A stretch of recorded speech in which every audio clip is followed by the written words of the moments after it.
Hi tears, good evening. என்னடா மதியம் video upload பண்ணுறேன்னு சொல்லிட்டு இப்போ அப்லோட் பண்ணுறேன்னு நினச்சிக்காதீங்க. வீட்டில் ரொம்ப வேலை, அதனால தான். ஏன் நான் இந்த செடியோட ஃபோட்டோலாம் நான் இங்கே போட்டிருக்கேன்னா, எங்கள் வீட்டில் ஃபஸ்ட்டு எத்தனை ரோஸ் செடி வாங்கி வச்சுட்டு ஒரு செடியில் கூட பூவே பூக்கல. அந்த செடி வாங்கும்போது ஒரு பூவோடு கொடுப்பாங்க, அதோடு சரி. அதுக்கப்புறம் எந்த பூவுமே பூக்காது. ஆனால் இப்போ பாருங்கள், செடியில் எங்கேயுமே கேப் இல்லை, எல்லா பக்கமுமே பூ மொக்கு எல்லாமே வச்சுருக்கு.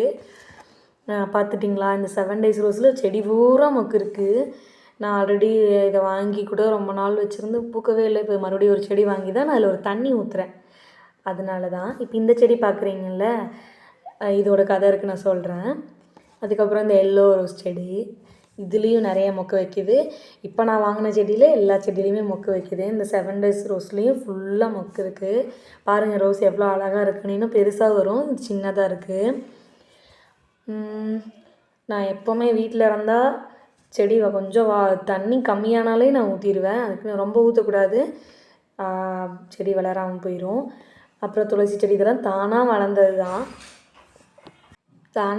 தான் இந்த செடியெலாம். அதுக்கப்புறம் இதுக்கு ஒரு தண்ணி ஊற்றுறேன்னு சொன்னேன் இல்லைங்களா? இது என்ன தண்ணினா, நம்ம வீட்டில் அரிசி வாஷ் பண்ணுவோம்ல, கழுவுவோம்ல, அந்த தண்ணி.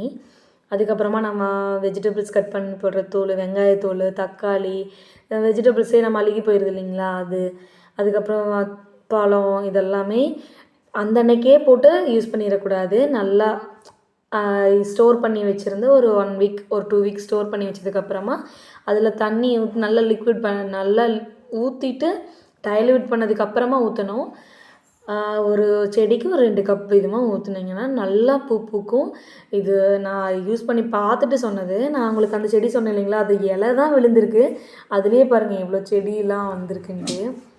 இது வெத்தலை செடி இப்போ தான் வச்சுருக்கோம். துளசி நல்லா வருதுங்க. இங்கே இருக்கிற இந்த விதை விழுந்தே அந்த பக்கம் ஒரு செடி முளைச்சிருக்கு.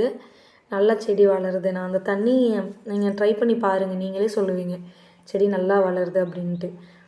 செடியை தவிர ரோஸ்க்கு இந்த வாட்டர் நல்லா யூஸ் ஆகுது. நான் பொய்லாம் சொல்லலாம் பாருங்கள். உங்களுக்கு செடியில் கீழே மண்ணிலேயே கூட பாருங்கள் தெரியும். நான் அந்த வேஸ்ட்டு தண்ணி தான் ஊற்றிருக்கேன். நான் அந்த வேஸ்ட்டு இவ்வளோ யூஸ் ஆகுங்கிறது எனக்கு தெரியல. உரம் போட்டால் கூட இப்படி வளராது. பூ எவ்வளோ அழகாக இருக்குதுன்னு பார்த்தீங்களா? என் கண்ணி போட்டுரும் போல இருக்குது, அவ்வளோ அழகாக இருக்குது. சூப்பராக இருக்குது. நீங்களும் யூஸ் பண்ணி பாருங்கள். அடுத்து மதிய வேலையை பார்க்கலாமா? சாங் போட்டு விட்டுட்டோம். சூப்பராக. எனக்கு இந்த சாங் ரொம்ப பிடிக்கும். உங்களுக்கு பிடிச்சா சொல்லுங்கள். பாருங்கள் கிச்சன் எந்த கோலத்தில் இருக்குதுன்னு நீங்களே பாருங்கள். இனிமேல் க்ளீன் பண்ணணும். அதுக்கப்புறம் வீட்டில் ஒற்றையெல்லாம் ரொம்ப சேர்ந்துருச்சு. ஒற்றை அடிக்கிறேன். சும்மா வீடியோக்காக ஒற்றை அடிக்கிறேன்னு நினைக்காதீங்க. உங்களுக்கு தெரியணும் இல்லை நான் தான் வேலை செய்கிறேன்னு. அதனால் எல்லாம் ஒற்றையெல்லாம் அடித்து க்ளீன் பண்ணதுக்கப்புறமா வீடு பாருங்கள்.